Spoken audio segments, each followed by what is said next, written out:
Hi, everybody. This is Michael King, and I'm also joined here by Dr. Sambursky, and I hope you guys are doing fantastic. So let's jump into the questions. For those of us that are, past, the age of 40 or mid 40s, what is presbyopia? And then what are the recommended solutions? Camera perhaps being one of them. We'll have to describe that a little bit, but just wanted to hear sort of your full answer for what are the options for those of us that have that reading issue, called presbyopia. So presbyopia is basically the lens of your eye, which normally changes shape and helps us to focus when we're in our teenage or our mid 40s. And then all of a sudden, people start noticing they need longer arms to read things. And what's happening is the lens of the eye is not changing shape any longer to allow us to read. Yeah. So people need reading glasses. When you're a little nearsighted, you can take off your glasses and read.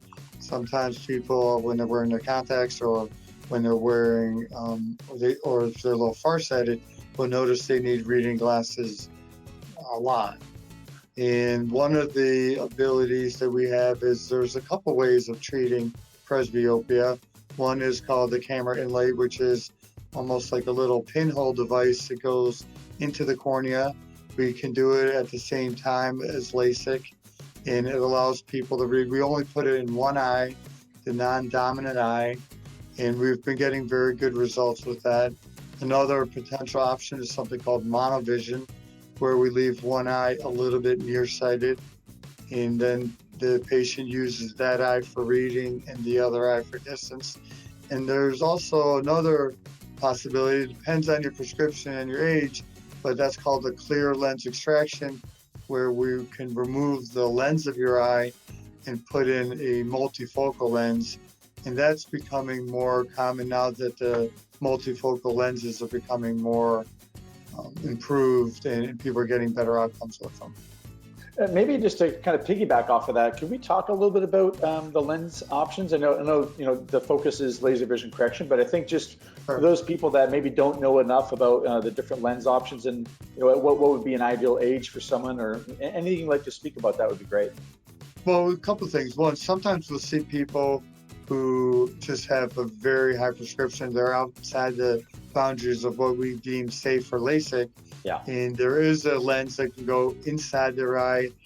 If we don't take out their lens, but we put in another lens called the Verisize lens. And that's usually good for people higher than minus 10, 11, 12. In terms of lens options typically for cataract surgery, there's what's called a monofocal lens, which really helps you for distance. There's a second lens called a toric lens, which is good for people who have astigmatism. And then the third option that I'm using in particular is a lens by Alcon called Panoptics, which is a trifocal lens. So that third option can become good for older patients who are interested in LASIK, especially if they're farsighted. We may counsel them and if they have a little bit of a cataract, then we'll certainly counsel them towards having that as a possibility. For someone in their 20s, 30s, and 40s, typically we wouldn't recommend a clear lens extraction unless they're maybe outside the boundaries of LASIK and we're very farsighted. But typically we would use LASIK because it's a, in-office procedure, it's quick, we're not going inside the eye. So for them, I think they do quite well with that procedure.